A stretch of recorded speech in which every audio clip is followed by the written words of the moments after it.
할렐루야. 알기 쉬운 조직장의 저자 김연한 목사입니다. 자, 오늘은 종말론 저희 8번째 시간으로 일반적인 종말론을 먼저 다뤄보겠습니다. 일반적인 종말론 들어가기 전에 가톨릭 교리엔 선조림보나 류아림보, 천년왕국설은 별반 큰 중요한 부분이 아니기 때문에 여기서 더 이상 개론하지 않고 재림에 대해서만 알아보도록 합니다. 첫째, 재림. 신약 성경은 그리스도의 재림에 관하여 무엇보다 중요하게 다루고 있습니다. 신약 성경의 216장 중 318계절이 그리스도의 재림을 말하고 있으며 5분의 1이 예언이며 그중 3분의 1이 예수 그리스도의 재림에 관한 예언이며 신약 성경의 20분의 1이 이 주제를 다루고 있습니다. 속죄보다는 2배, 그리스도의 탄생보다는 8배 정도 더 다루고 있습니다. 이는 재림의 중요성을 말하는 것입니다. 뿐만 아니라 기독교의 모든 신조, 즉 사도신조, 니케아신조, 아나타시안 신조, 영국교회 39왕, 웨스트민스터 신조, 감리교회 종교 조항 등에서 그리스도의 재림을 분명히 고백하고 있습니다. 이처럼 교회의 신조와 성경의 증거는 예수 그리스도께서 다시 오실 재림을 직접 말씀하셨습니다. 마태복음 25장 27절,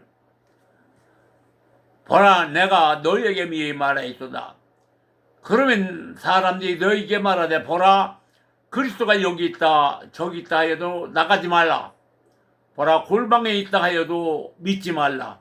번개가 동편에서 나서 서편에까지 번쩍인같이 인자의 임함도 그러하리라.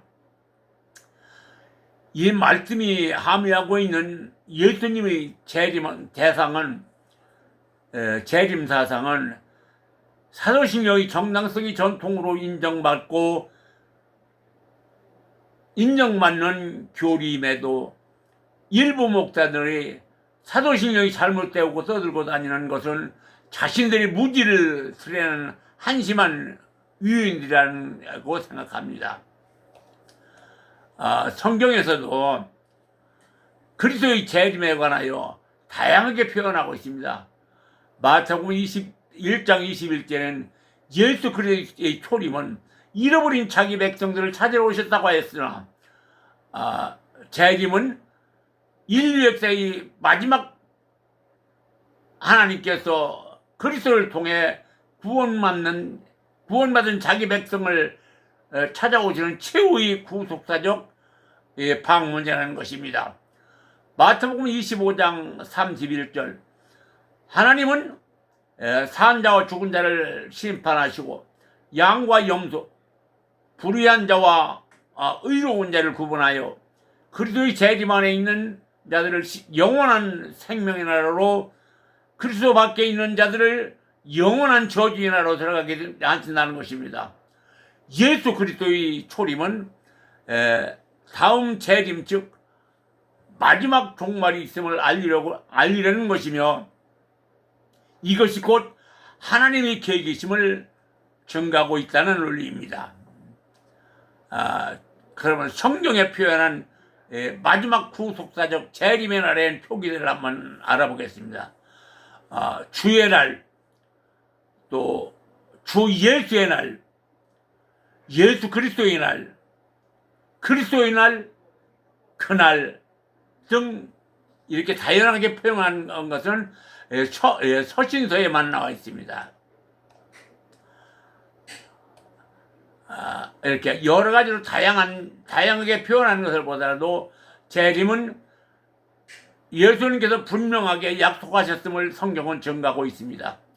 이는 하나님의 구속사는 천계에서 루시퍼 천사장에 의하여 잃어버린 하나님의 백성들의 수요를 채워야 하는 것이 그날이라고 할 수 있습니다. 마태복음 24장 36절. 그날과 그때는 아무도 모르나니 하늘의 천사도 아들도 모르고 오직 아버지만 아시느니라. 이 말씀은 예수님의 재림의 그날은 아무도 모른다고 하는 것은 지극히 성경적인 논리라고 생각합니다. 그것은 이사야서 14장 12절로 14절.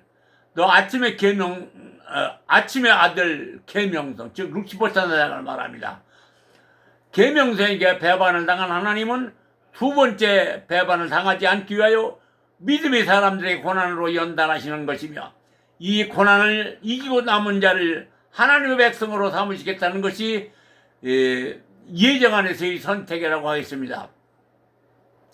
그러므로 하나님께서 고난이라는 시험을 통과하고 남은 자들, 즉 요한계시록 6장 11절, 흰옷을 입은 사람들은 천계에서 잃어버린 천사들의 수를 찾기까지 찾는 그날이 바로 후속사적으로 재림의 날이라고 할 수 있으며, 성경에 기록한 숫자를 사람의 지혜로 말을 만들어 사람을 미혹하는 것은 복음이라고 할 수 없습니다.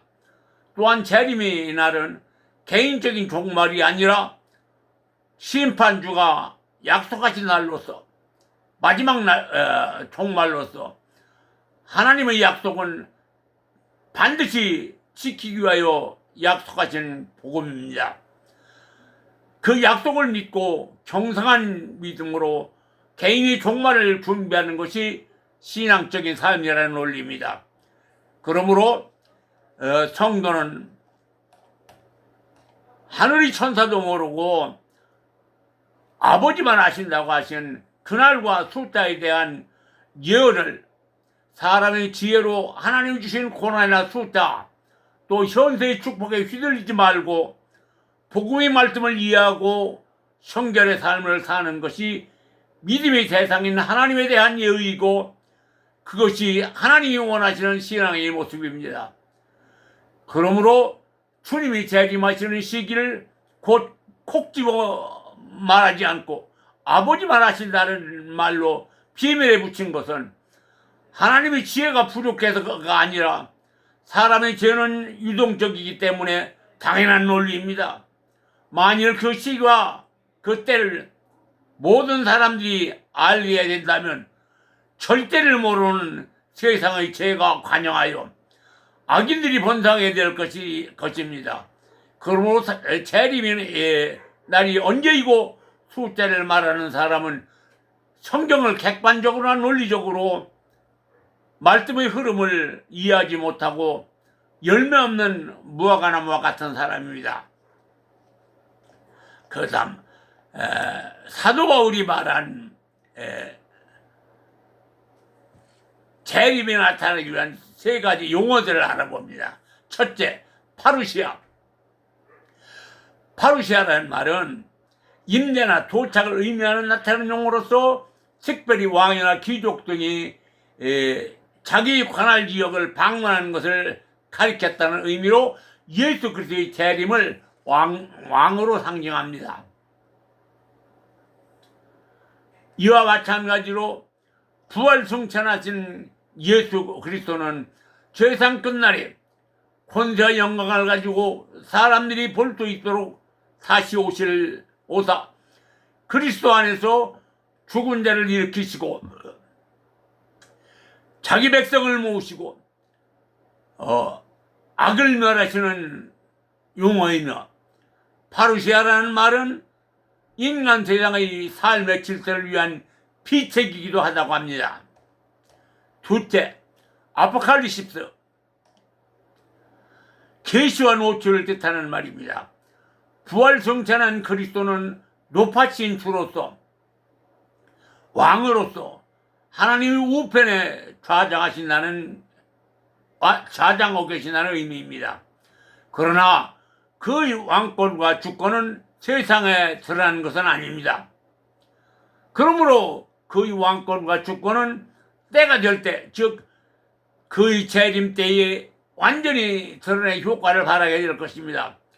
그때는 모든 무릎들이 그 앞에 꿇어 엎드러지게 될 것이며 모든 입술들이 그의 주권을 고백하게 된다는 용어로 인간 세상의 주권이 모두 하나님 앞에 있음을 시인한다는 의미입니다. 세 번째, 에피네파이네이와 나타냄을 의미합니다. 이는 그리스도의 재림의 강전성을 가리킵니다. 그리스도의 재림은 비밀이나 숨겨놓은 것이 아니고 은밀히 임하는 것도 아니며 하나님의 영광을 가지고 이 역사 안에 침투한다는 가시적인 용어로 예수 그리스도의 재림은 분명 모든 사람들이 볼 수 있도록 임하신다는 확정적인 내용입니다. 이와 같은 내용들에 대한 그리스도의 재림에 관한 교훈은 사도들의 교훈이나 사복음서에 나타난 교훈의 차이가 없습니다. 양자가 한결같이 역사 안에 영광스럽게 임하는 그리스도의 인격적이고 역사적인 재림을 강조하고 있습니다. 그리스도가 재림으로 하나님의 우편, 하나님 모든 구속사역은 마지막 완성에 접어들게 될 것이라는 것이 성경적 주장과 이에 대한 확실한 증거들이고 마지막 심판은 영벌과 영생의 관문이라는 논리입니다. 그 다음 재림의 시기에 그리스도의 재림에 관한 주제들 중에서 재림의 시기에 관한 것보다 더 중요한 것은 없을 것입니다. 그럼에도 그리스도는 재림에 관한 날짜를 계산하는 것을 모두 부정하셨습니다. 그러나 그날과 그때는 아무도 모르나니 하늘에 있는 천사들도 아들도 모르고 아버지만 아시느니라. 이 말씀에서 예수는 제자들에게 재림의 때에 대한 지식을 세상에 감추어져 있고 오직 아버지에게만 속해 있다는 사실을 말씀하셨습니다. 그러므로 제자들이 추구해야 할 일은 하나님의 목적에 관한 지식이 아니라 그리스도인의 정인으로서 나아가기 위한 능력을 구하는 것입니다. 그리스도의 재림에 관한 지식은 하나님 한 분에게만 속해 있는 것입니다. 그러므로 예수 그리스도의 재림의 때를 알기 위하여 종말에 매달리는 것보다 나 개인이 종말을 위하여 의지적인 믿음으로 거룩하신 신앙생활로 즉 호세아서 6장 6절 나는 이해를 원하고 번제물 보다 하나님 아는 것을 원하라 하신 이 말씀을 보더라도 주님의 재림 때가 감춰진 채로 남아있다는 사실이 바로 신약 성경이 강조하는 바입니다. 재림의 때를 모른다는 사실은 성도들을 신비의 영역으로 이끄는 것이 아니라 경상함을 위한 노력입니다. 혹자들은 성령께서는 아신다고 말하나 이는 삼위일체 하나님에 대한 인식 부족으로 인한 오해입니다. 성부의 계시되지 않은 비밀을 성자가 모르듯 성자의 계시되지 않은 비밀을 성령이 알지 못한다는 것은 성경에서 유추해서 낼 수 있기 때문입니다. 그렇기 때문에 마태복음 25장 13절 그런즉 깨어있으라 너희는 그날과 그 시기를 알지 못하니라고 했습니다. 어떤 사례에 하나님은 가장 사랑했던 루시퍼 선사장에게 모든 권한을 다 주었지만 사람 창조하는 비밀은 가르쳐주지 않았다고 하였듯이 예수께서 말씀하신 것처럼 성부의 비밀을 성부 하나님만 알고 노출되지 않았고 영원히 감춰진 비밀입니다. 예수님의 말씀대로 재림의 시간과 때를 모르기 때문에 항상 깨어 있어야 하며 경성함에 대한 강조가 신약 성경에 있음에도 불구하고 재림에 대한 문제로 많은 그리스도인들이 피해를 입고 있는 것이 사실이고, 이는 성경의 가르침을 따라 재림의 시기를 정해놓고 사람들을 혼란하게 하는 행위는 이단에 속한 자들이므로 경계할 대상들입니다. 개인적인 종말을 위하여 현실에서 정상하게 살지 못한 사람들이 마지막 종말에 대하여 집착하고 있으며 세상을 시끄럽게 만들고 있는 것입니다.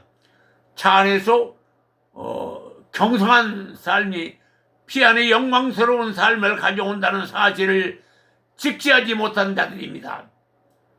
앞에서 거론했듯이 만약 주님이 재림하시는 그 시기가 공개된다면 이 세상은 자기만 구원받아야 했다는 사단들이 이기심이 가져다주는 인간들이 군상 때문에 혼란과 혼돈으로 사회 질서는 무너지고 죄가 관여하여 마치 전쟁터를 방불케 하는 세상이 될 것입니다.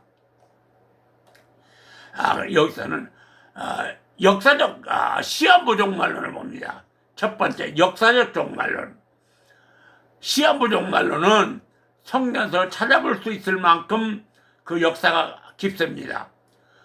데살로니가전서 5장 12절, 형제들아, 때와 그 시기에 관하여는 너에게 쓸 것이 없으면 주인 아래 밤에 도적같이 이를 줄 너희가 자세히 알면이라. 성도들이 성경을 묵상하고 스스로의 신앙을 고찰하면서 하나님을 아는 지식으로 무장하면 종말에 대한 두려움과 공포를 떨치고 평안한 마음으로 개인이 종말을 맞을 것입니다.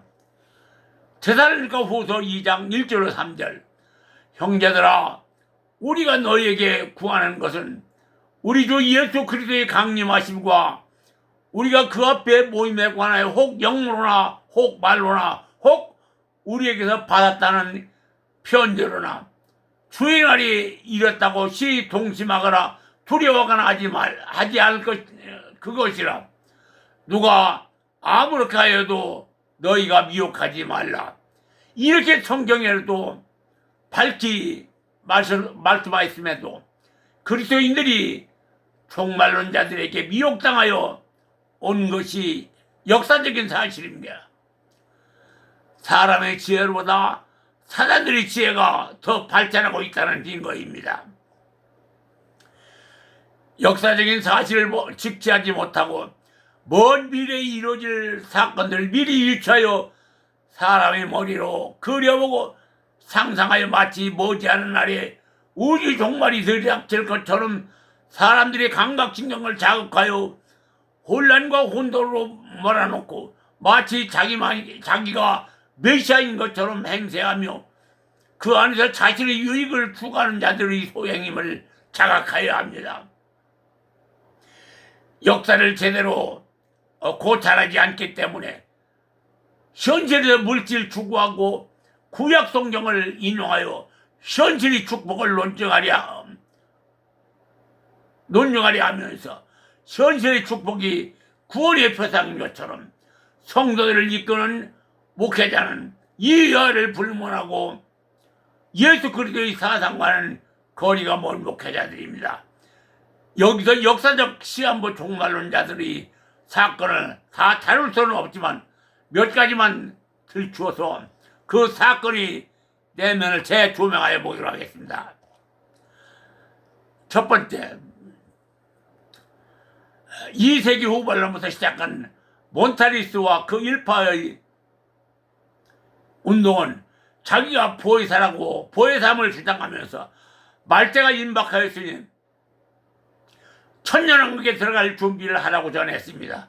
그는 새 예루살렘에서 내려와 배푸자라는 곳에 임하게 될 것이라고 주장하였고, 그들이 배푸자의 새 예루살렘에 도래한다고 주장하여 자기를 따르던 사람들을 데리고 거리로 들어갔습니다. 그를 따르던 모든 사람들이 가족관계와 모든 소유를 버리고 철저한 금욕생활과 신비의 경험에 몰두하면서 그들 시대에 재림하실 주님밖에 전념하였습니다. 원타니스의 일파인 맥시밀라는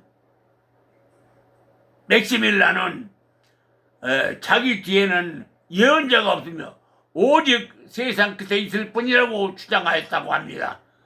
몬타니우스의 일파는 10세기 후반과 19세기 초에 적극적으로 활동하였습니다.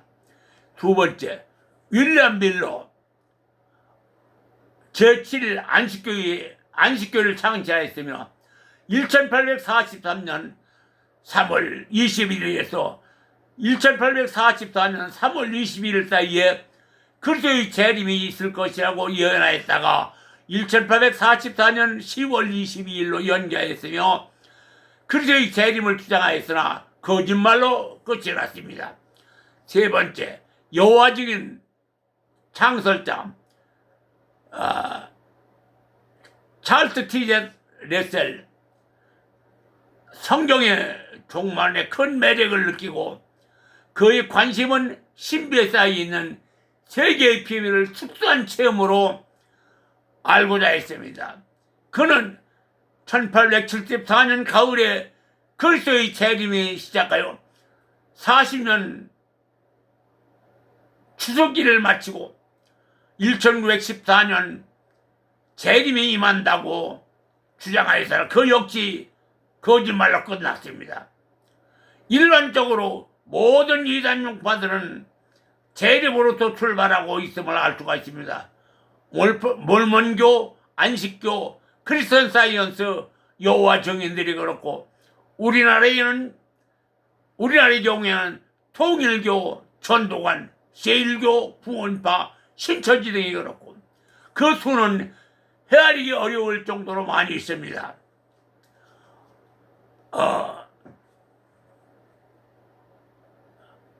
우리나라는 그들로부터 어쩌면 이단들의 천국인지도 모르겠습니다. 처음부터 조직진학을 배우지 못한 목사들이 교리를 모르기 때문에 스스로 교리를 만들어 자기 숭배를 가르치고 있기 때문입니다. 이는 하나님을 아는 지식으로 성도를 지도하는 것이 아니라 목사의 책무이자 두려움과 공포로 전하는 것은 복음이 아니라는 논리입니다. 그 다음은 시한부 종말론 그 배경은 무엇인가를 알아봅니다. 첫 번째, 사욕 때문입니다. 디모데전서 6장 5절 마음이 부패하여지고 진리를 잃어버리고 경건을 이익을 재료로 생각하는 자들 저희의 신은 배요. 빌보서 3장 19절 그들이 힘으로 자기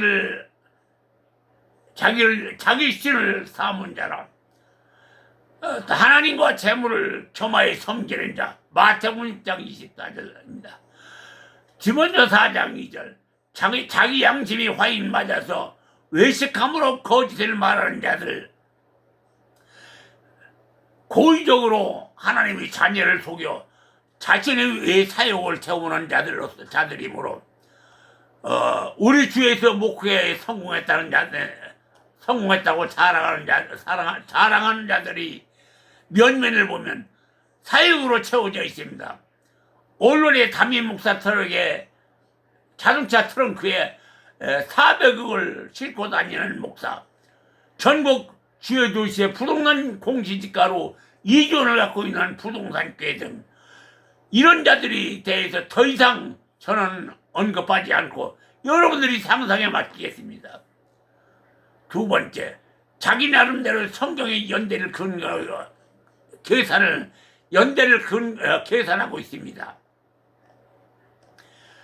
베드로후서 3장 8절 사랑하는 자들아 죽게는 하루가 천년 같고 천년이 할 같은 이 한 가지를 잊지 말라. 성경은 분명하게 밝히고 있는데도 이들은 대체적으로 성경 숫자를 수학 공식으로나 화학 방정식 같은 방법으로 성경 속의 숫자를 풀어 연대를 계산해요. 이를 자기들 맛이 계시받은 숫자라고 주장합니다. 이들의 주장은 사람의 지식으로 하나님의 말씀을 빙자하지만 하나님이 주신 지혜는 이를 용납하지 않습니다. 이 역시 성경을 자의적으로 해석하는 자들이 가져온 결과라는 논리입니다. 세 번째, 신비적인 자신의 체험을 근거하고 있습니다. 그리스도 안에 소박한 양심에 따라 하나님의 신비의 세계를 알고 싶어하는 간절한 마음을 가지고 있는 사람들이 성경의 진리를 모르고 신비적 체험을 알게 되면 그 신비한 체험에만 의존해요. 마치 자기만이 하나님과 교통하여 하나님의 하나님의 비밀을 알고 있는 것처럼 착각하고 있기 때문입니다.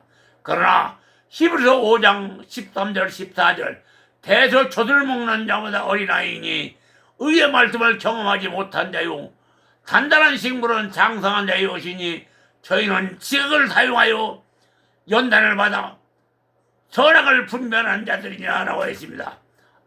이는 신비주의보다는 하나님의 말씀을 정확히 헤아려 복음으로 본을 보양한다는 논리입니다. 요즘 그 유튜브 방송이나 그 신문들을 보면은 임사체험이라고 해서 자가 죽었다가 몇 분 만에 살았는데 하나님 자기들 어떻게 하겠다 해서 그 시과 때를 말하는 자도 있지만 이것도 아닙니다. 우리는 성경 말씀을 정확히 이해하고 분별할 줄 알아야 됩니다. 어떤 이유에서든지 신비한 체험을 한 사람들은 자신이 하나님의 비밀을 깨달았다고 믿기 때문에 자신의 체험을 절대하여 주장합니다. 그러나 신비한 체험을 한 사람이 깨달아야 할 한 가지는 체험이란 개인에 따라 각각 다르기 때문에 대단히 주관적이라는 점입니다. 이 말씀을 보더라도 내가 받은 은사가 전부가 아니라고 성경은 분명하게 적시하고 있습니다. 대개 시한보고 종말론은 지금까지 거론한 대로 세 가지로 요약할 수가 있습니다. 지금까지 고탈해 본 대로 이단이나 사이비 종말론에 비롯된 경우가 일반적이며 또한 그 배경은 사욕과 주관적 체험에서 출발했음을 알 수가 있습니다.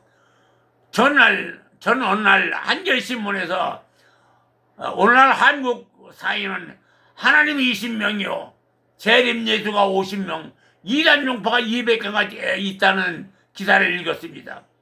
그들의 주장을 살펴보면 하나같이 그들만을 교리이지 예수를 위한 정통교리가 아니었습니다.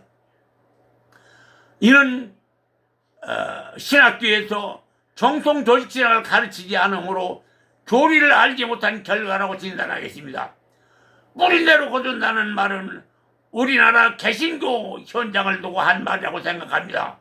이는 마치 마지막 두 번째 세마에 들어가 있는 사람들을 양산하고 있다는 논리라고 생각합니다.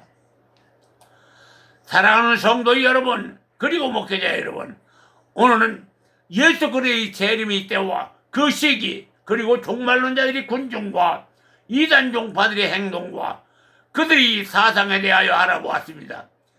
이는 모두가 기복진앙과 신비주의에서 발생한 자기 유익을 위하여 무지한 성도들을 재물과 육신의 욕구를 해소하기 위하여 성도들을 농락하고 있는 것이라고 밖에는 달리 생각할 수가 없습니다. 고린도서 12장 12절 몸은 하나인데 많은 지체가 있고 몸의 지체가 많아 한 몸과 같이 그리스도 그러하니라. 여러분들이 교리를 배우기 어렵더라도 참고 인내하여 하나님 말씀을 묵상하여 하나님이 주신 지혜를 구하면 반드시 당신이 필요한 지혜를 하나님이 주시어 교리를 알게 하실 것입니다. 하나님의 지혜는 사람의 지혜와 같지 않으므로 하나님의 말씀을 경험할 수 있을 것입니다. 의의 말씀을 경험하여 항상 행복한 신앙생활 하시기를 예수님의 이름으로 축원해 드리겠습니다. 아멘. 오늘 여기까지만 하겠습니다. 지금까지 김연우 목사였습니다.